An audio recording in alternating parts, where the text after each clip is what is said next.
Hello, gang. Kevin here.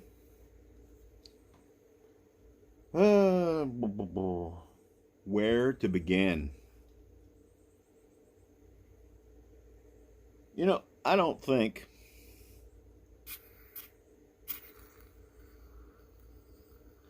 that there are that many more jerks in the world as a percentage of the population than there used to be.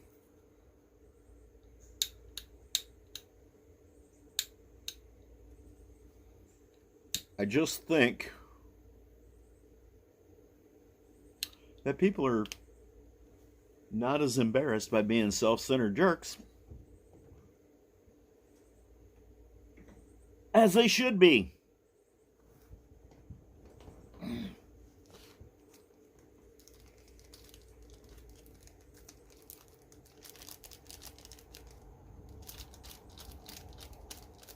I've run around enough in the last couple of years to be sure that it's not a localized kind of thing.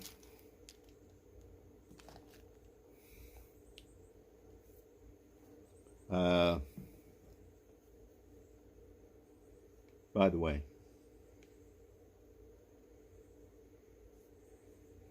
this is one of my favorite cigars. Behind my Alec Bradley Black Markets. This is a Deadwood Tobacco Leather Rose.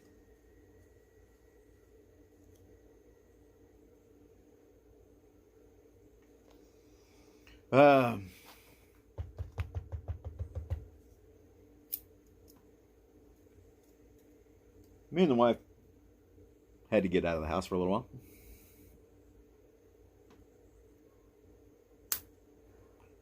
So we took a little trip. I had a class to teach over at the Pathfinder School, and she went with me and camped for that. And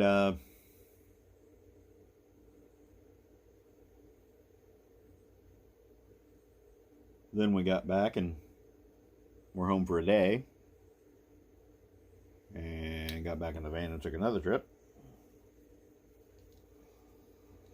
So we've been gone for mostly for a couple of weeks.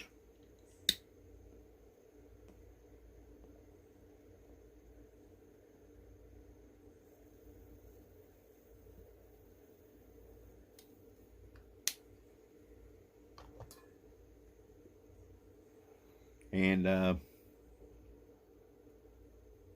the second part, we did a lot of driving around. Now, that wasn't the whole trip. We went to visit my son out in Virginia Beach, who he invited us by to give us an announcement that we're going to be grandparents again. Number 6. What's on her tight? Has to be the toxic masculinity today. Because I'm probably going to say some stuff that some folks aren't going to agree with, and some folks aren't going to like, and sorry about your luck. Anyway,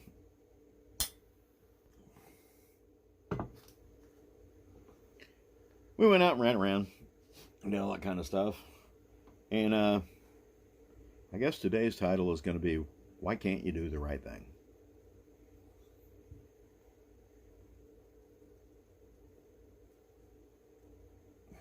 And I'm sure there's going to be a lot of debate and whining and crying about who gets to decide what the right thing is. Well, there's right and there's wrong. Newsflash. Sorry.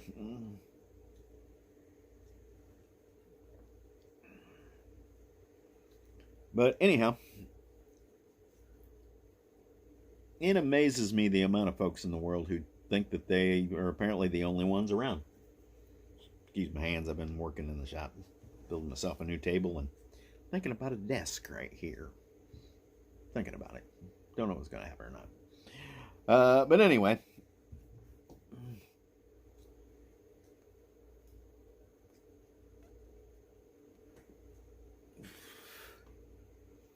not going to even talk about people drive like jerks nowadays. But anyhow, I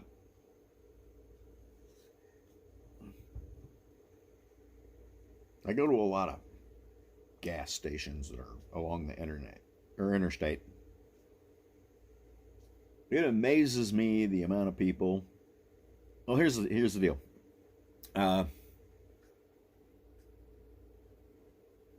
I never go inside the store while I'm blocking a pump unless I'm, number one, someplace that I have to prepay, or someplace that the card reader is not doing its thing and I have to go in and say, hey, I'd like to prepay. Or I have to go in and get my receipt because the receipt didn't print. Which, by the way, a lot of times when the receipt doesn't print, that's a ploy to get you inside the gas station to buy a Coke too. That was not a paid product endorsement. I just said Coke. But anyway,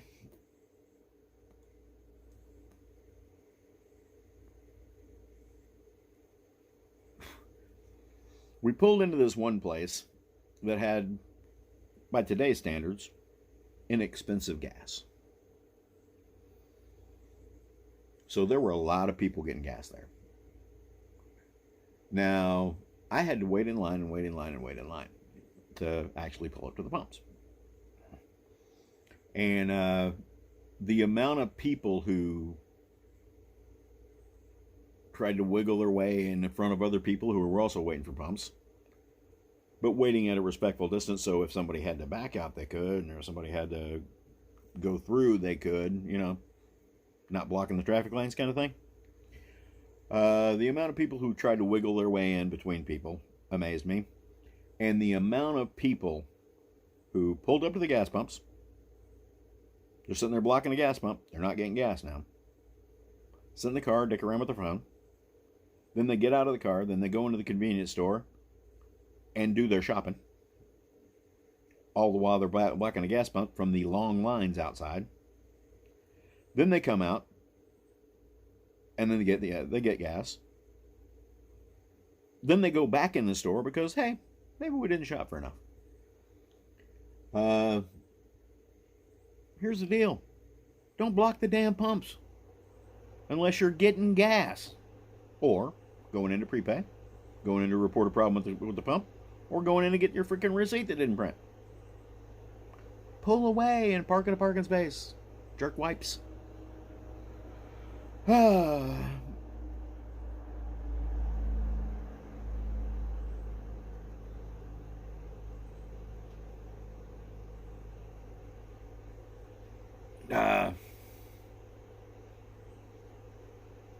We took a little dolphin tour while we were out there. And here, let me set the stage for you.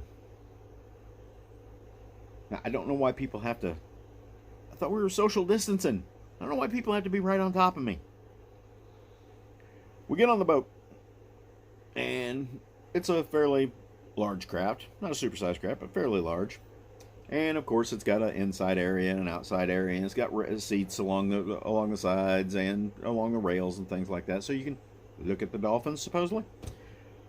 But we'll go over to the starboard side of the boat. That's right, for you folks who don't know ship stuff, boat stuff. But anyway, boats sink on purpose, right? In the Navy, boats are submarines. But anyway, we're over there. Now, picture this. This is probably a 60-footer.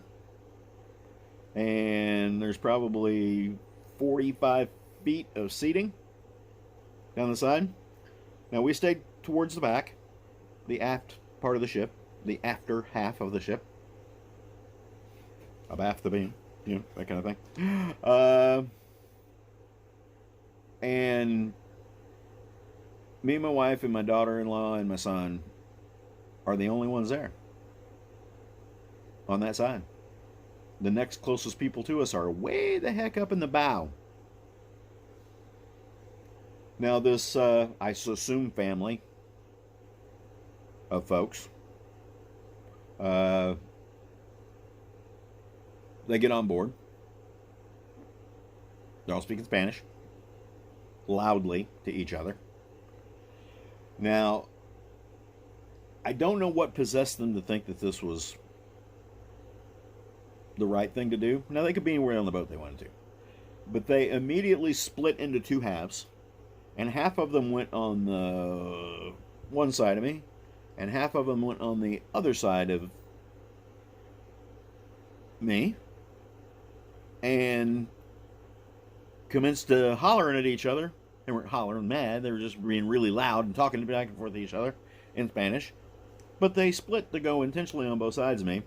And, guys, the proper way to put on some kind of body spray is not to dip yourself in a 55-gallon drum. The two guys that were with him, apparently this is their method of bathing, because it smelled like you had stuck your head inside a can of Axe or something. I had to leave and go back to the stern. It was that bad. Mm-hmm. Have some freaking manners, folks. God almighty. It goes to the folks in the restaurant who were talking loudly on their freaking cell phones right behind me. I don't want to hear half your conversation. I don't want to hear all your conversation, but I definitely don't want to hear half. And you got a phone. You don't have to yell loud enough for them to hear wherever you're at. You know what I mean? Just saying. This is just me being an old guy. Sorry. We pull into a restaurant to go get breakfast.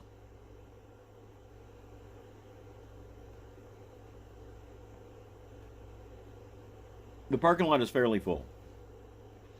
I pull in, and there's a lady coming crosswise in front of me to back into a parking space. Cool. I stop to let her do her thing. There's probably 8 feet between me and the landscaping in this drive. And this guy in a big SUV, he decides he's going to go around me. He's damn near in the landscaping. And he goes around and damn near T-bones the lady trying to park. Also, he could get to the last 2 or 3 parking spaces over there that I was headed to. You know, there's no dibs on parking spaces until you actually get in them.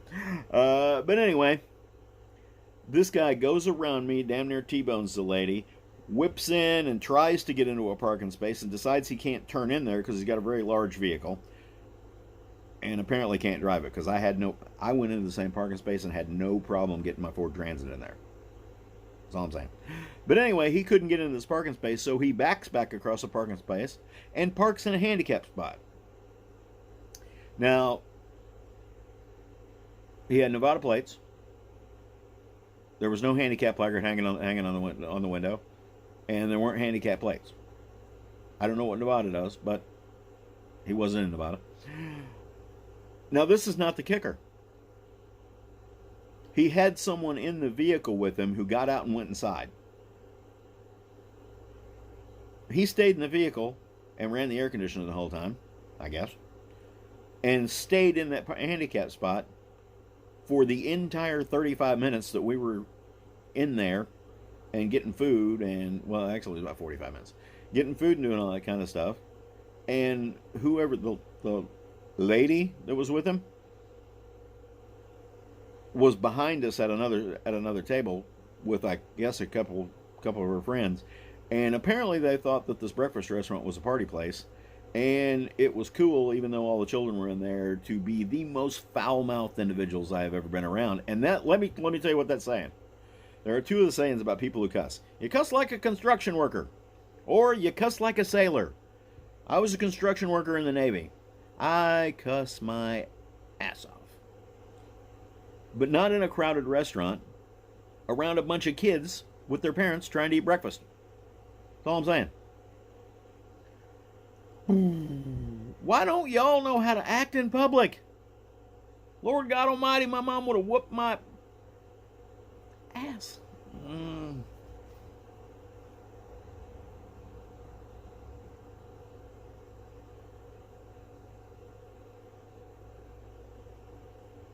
Just the tip of the iceberg. It bugs me every single day whenever I'm around people who don't know how to act in public.